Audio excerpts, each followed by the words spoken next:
সত্য ত্রেতা দাপরগুলি চারটি যুগ। সত্যে ছিল কি না ধ্যান, ত্রেতাই ছিল কি যা যোগ, তারপরে ছিল সেবা, আর কলিতে হরি নাম। এই যে সত্য যুগের মানুষেরা কি করতেন? ধ্যান করতেন। আমরা ধ্যান করতে পারি? আমাদের মনটা এতটাই চঞ্চল, আমাদের অল্প আয়ু, চঞ্চল মন চারিদিকে ছুটে ছুটে বেড়ায়, এক জায়গায় স্থির থাকতে পারে না। তাহলে আমরা কি ধ্যান করতে পারবো? এক জায়গায় চুপ করে স্থির হয়ে বসে দেখবে, ঘর থেকে ডাক পড়বে, ও মা খিদে পেয়েছে খেতে দাও, ও মা এই কাজ বাকি আছে কাজটা করে দিতে হবে তো। আপনি এক জায়গায় চুপ করে বসতে পারবেন না, ধ্যান তো অনেক দূরের কথা। ভগবান দেখলেন ধ্যান আমাদের দ্বারাই হয়। ত্রেতা যুগে ছিল যাগ যজ্ঞ। ত্রেতা যুগের মানুষেরা কি করতেন? যজ্ঞ করতেন। কেমন যজ্ঞ করতেন গো? একটা মৃত পশুকে আগে মেরে, মানে মরে গেছে যে পশুটা, সেই পশুটাকে কোথায় দিতে? যজ্ঞ করতে। আর সেই যজ্ঞকুণ্ড থেকে আবার জীবিত পশু করে ফিরে নিয়ে আসার ক্ষমতা রাখতে তার। মানে যতক্ষণ না মরা পশুটা জীবিত হয়ে ফিরে আসছে ততক্ষণ পর্যন্ত তারা নিজেদের ধ্যানটা ভঙ্গ করতেন। আমরা পারবো? আমরা পারবো না, কারণ আমাদের মধ্যে সেই ক্ষমতাও নেই। আমরা জীবকে হত্যা করতে শিখেছি, জীবকে প্রাণ দিতে শিখেছি। আমরা জীবকে হত্যা করি, জীবের প্রাণে আঘাত দিয়ে খুব আনন্দ পাই, আমাদের মতন আনন্দ আর কেউ পাবে না। কিন্তু একবার ভাবুন তো, আমাদের যদি কষ্ট হয়, সামান্য আঘাত লাগলে যদি আমাদের এত ব্যথা হয়, তো তাদেরকে তো বলি দেওয়া হয়, তাদের কত কষ্ট হয় এবার ভাবুন। ভগবান দেখলো আমাদের দ্বারাই যোগ্যও হবে না, কারণ আমরা প্রাণ নিতে শিখেছি, আমরা প্রাণ এখনো দিতে শিখিনি। যখন আমরা প্রাণ দিতে শিখব তখনই আমরা প্রাণ নিব, কিন্তু আমরা তার উল্টোটা করছি, আমরা দিতেও পারছি না অথচ নিয়ে নিচ্ছি। ভগবান দেখলো আমাদের দ্বারাই যোগ্য হবে না। দাপর যুগে ছিল সেবা। দাপর যুগের মানুষেরা ভগবানকে সেবা করতেন। আমি এটা বলছি না যে এখানে সবাই ভগবানের সেবা করেন না, এই কথাটাই এটা, আমরা সেবা করতেও জানি। ও মা, আমাদের খাবার থালা কত বড়? ভগবানের থালা কত বড়? ছোট্ট এটুকু। এটুকু থালাতে ভগবানকে কি দেওয়া হয়? বাতাসা, চিড়ে বা ফলমূল হয়ে যায় কোনো কোনো দিন। আচ্ছা একবার ভেবে দেখুন তো সবাই মিলে, আমরা যদি প্রত্যেক দিন নানা রকম পঞ্চব্যঞ্জন দিয়ে খাবার না খেয়ে থাকতে পারি, আমরা পারি থাকতে? আমাদের খাবারের সঙ্গে পোস্ত চাই, ডাল চাই, তবেই আমরা বাঙালি। বাঙালি তো পোস্ত প্রিয়, বাঙালি পোস্ত ছাড়া ভাত খাবে।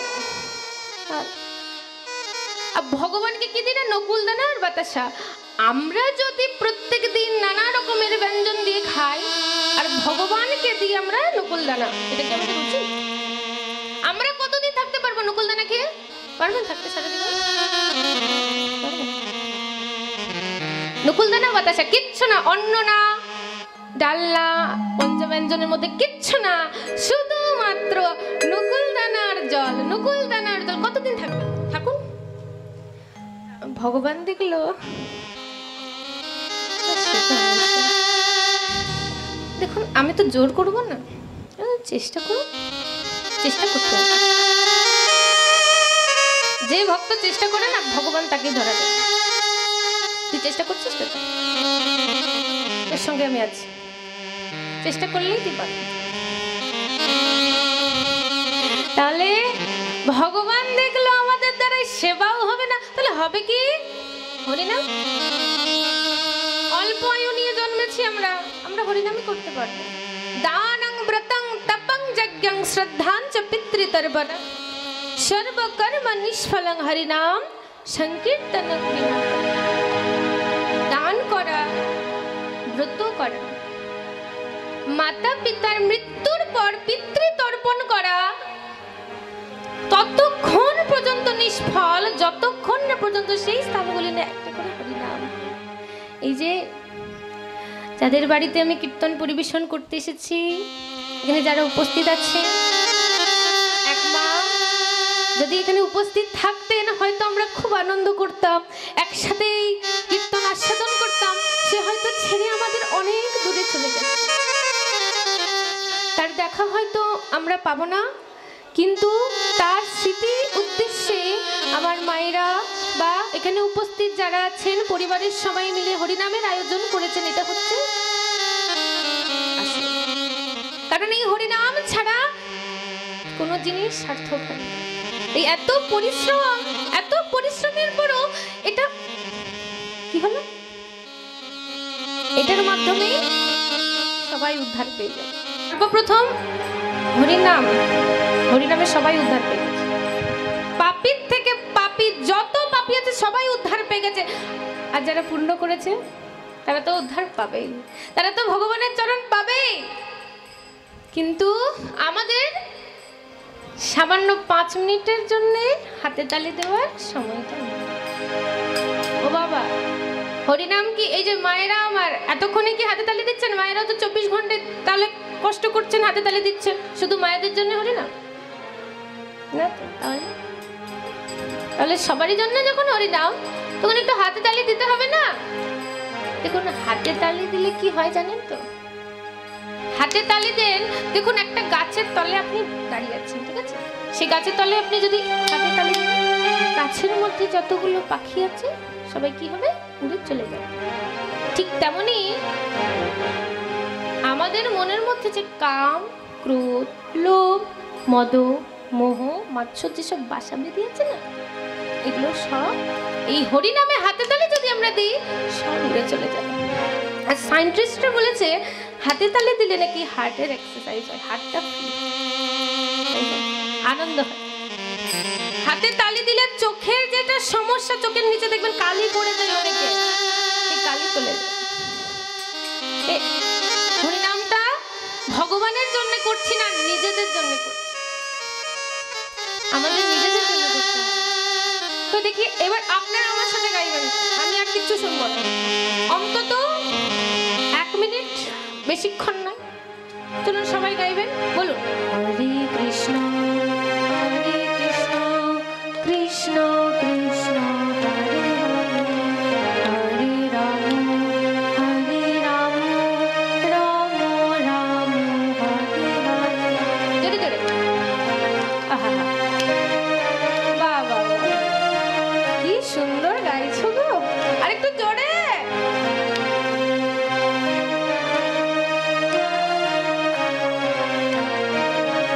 আহা, হরে কৃষ্ণ হরে কৃষ্ণ কৃষ্ণ কৃষ্ণ হরে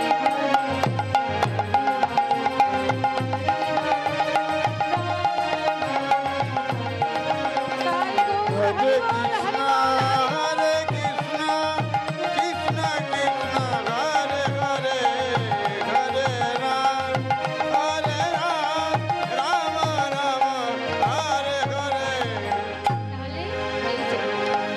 ঘরে অশান্তি হয়, ঝগড়া হয়? হয় না? ঠিক আছে, কোনো অসুবিধা না, হয় না তো খুব ভালো, মঙ্গল যেন না হয়, হয় অনেক সময় হয়ে যায়। দেখুন, ঘরে আপনার যতই অশান্তি হোক, আপনাকে, আপনার যদি ঘরে বাস্তু দোষ থাকে, যাই থাকুক, আমি দোষ ফোষের ব্যাপারে কিছু জানি। যদি দোষ ফোষ থেকেও থাকে, দেখুন প্রথম কথা, বাস্তু দোষ, মানুষের দোষ থাকলে বাস্তু দোষ কি করবে? হ্যাঁ, মানুষটার যদি দোষ না থাকে তাহলে বাস্তু দোষ কি করবে? বাস্তু দোষের কোনো ক্ষমতা আছে কিছু করার? তাহলে মানুষ হচ্ছে আসল দোষ। মানুষকে কি করতে হবে? নাম করতে হবে। সন্ধ্যের সময় একটু করে সবাই নাম করতে বসে যাবেন। সন্ধ্যের সময় বেশি পরিমাণে কলির যেটা আগমন হয় না, সেটা ঘরে আপনার খুব অভাব, আপনি খুব গরিব, খুব কষ্টের সঙ্গে আপনার দিনটা যাচ্ছে, দেখবেন প্রত্যেক দিন যদি সন্ধ্যের সময় আপনারা নাম করেন, এই নামেই আপনার উদ্ধার পেয়ে যাবে। শুধু উদ্ধার নয়, ঘরের মধ্যে লক্ষ্মীর আগমন হবে। যেখানে নারায়ণের নাম হয় সেখানেই লক্ষ্মী আসে। তাহলে লক্ষ্মীকে পেতে হলে কি করতে হবে? নারায়ণকে ডাকতে হবে। নারায়ণকে না ডাকলে লক্ষ্মী বলবে ঠিক আছে আমিও যাব না। যেখানে আমার পতি দেবতা নেই সেখানে আমি যে কি করব? যেখানে নাম হয় সেখানে মা লক্ষ্মী অবশ্যই থাকে। তাদের ঘরে যে কলির প্রভাব, যে অশান্তি, ঝগড়া সব মিটে যায়। তার জন্য স্পেশাল কিছু করবার দরকার হয় না, নামটা করলেই ভগবানকে পাবে। রাধে, তাহলে আমরা গৌরচন্দ্রিকার পদ পদাবলী আস্বাদন করে লীলার কথা আস্বাদন করব। নদিয়া ছা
শ্রীমান মহাপ্রভু আমার শিরোধনী নবদ্বীপ ধামকে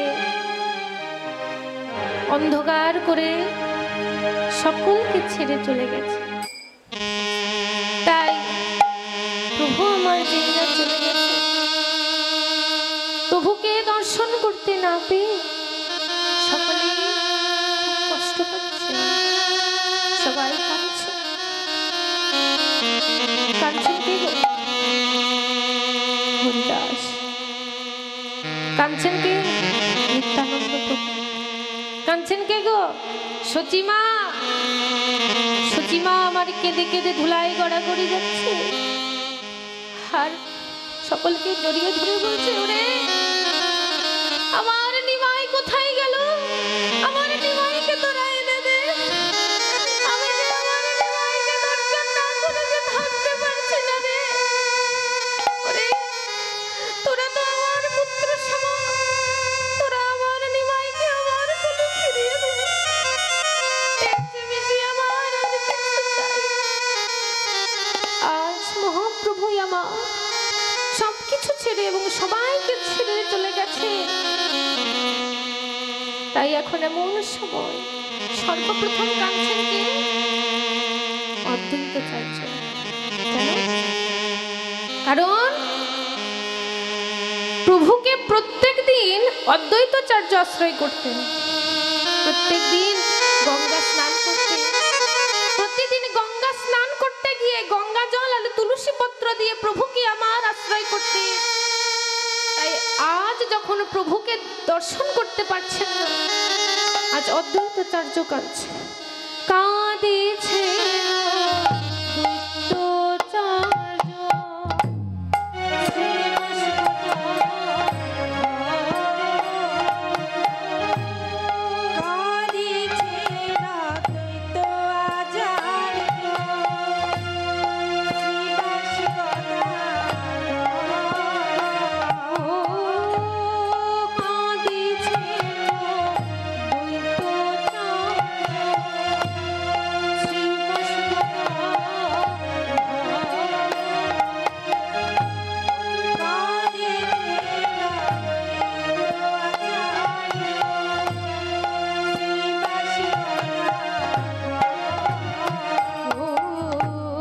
বসুদেব দত্ত কাঁদে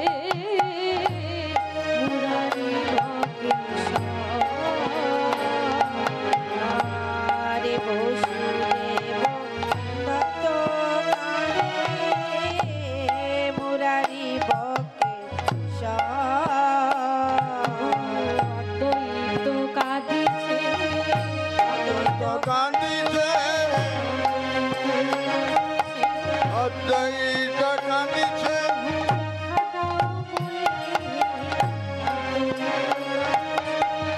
দেখা দাও দেখা দাও বলে অদ্বৈত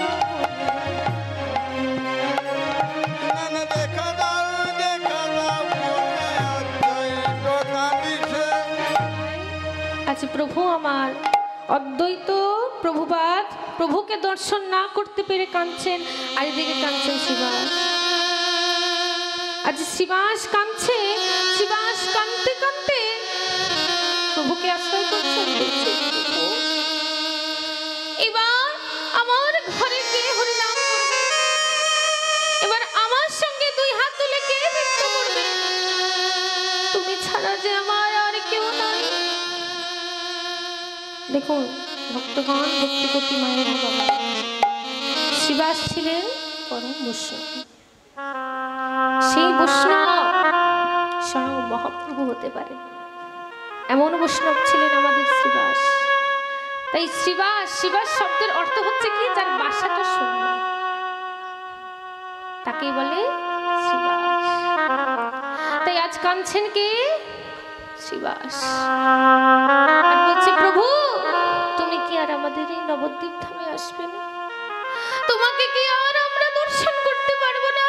তুমি ছাড়া যে আমাদের আর এই নবদ্বীপে কেউ নাই, দয়া করে দেখা দাও। আজ গদাধর কাঁদছে, কি বলে? বলছে প্রভু তুমি ছাড়া আর আমার সঙ্গে নৃত্য করবে।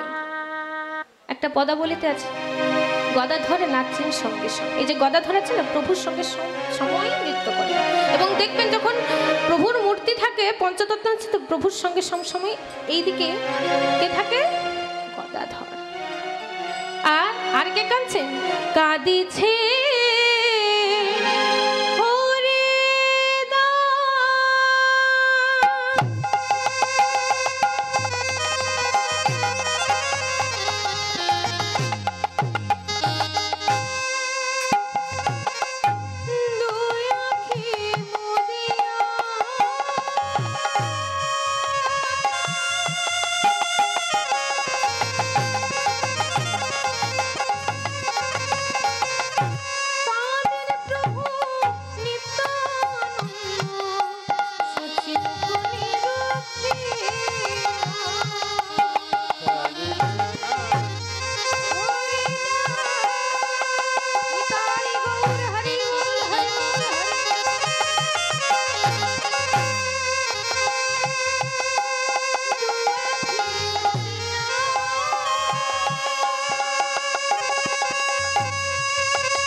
হেন সময় কে কাঁদছেন?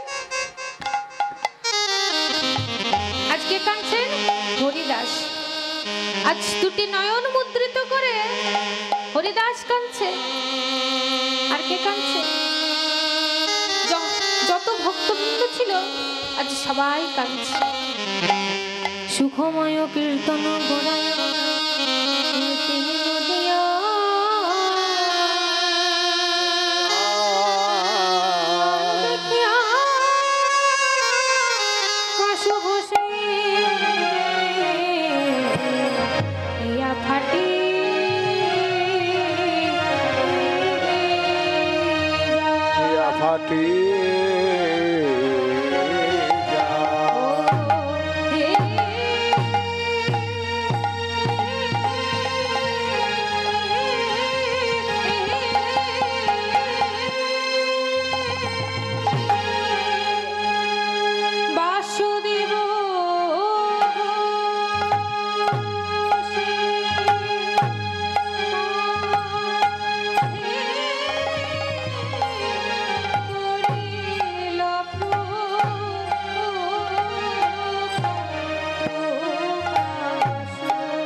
সবাই উদ্ধার পেয়েছে। এই নাম করছে কলিযুগে, নাম ছাড়া গতি নাই। চলুন সকলে মিলে একটু নাম করবো, ঠিক আছে? করবেন তো? একটু হাতে হাতে তালি দিতে দিতে আমি শুরু করি। দেখুন, প্রথম কথা আমি এখনই বলে দিচ্ছি, ভুল ত্রুটি মার্জনা করবেন। আমি কীর্তনের কিছু জানি না। আমি কে? আমি ভগবানের নামে কি করে বলবো? আমার কি ক্ষমতা আছে? আমি কীর্তনীয়। দেখুন, সর্বপ্রথম মানুষের ক্ষমতা নেই, ভগবানের নিয়ে কিছু বলবে।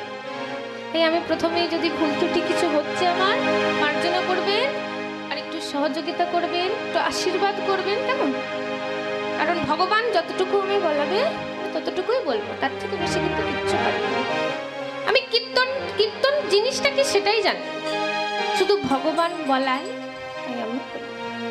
তাই চলো সবাই আমার সাথে একটু একটু হাততালি দিতে দিতে নাম করবে। সর্বপ্রথম আমি আমার লাড্ডু গোপাল সম্প্রদায়ে গাইবো, ঠিক আছে? তারপর আপনারা। হরে কৃষ্ণ হরে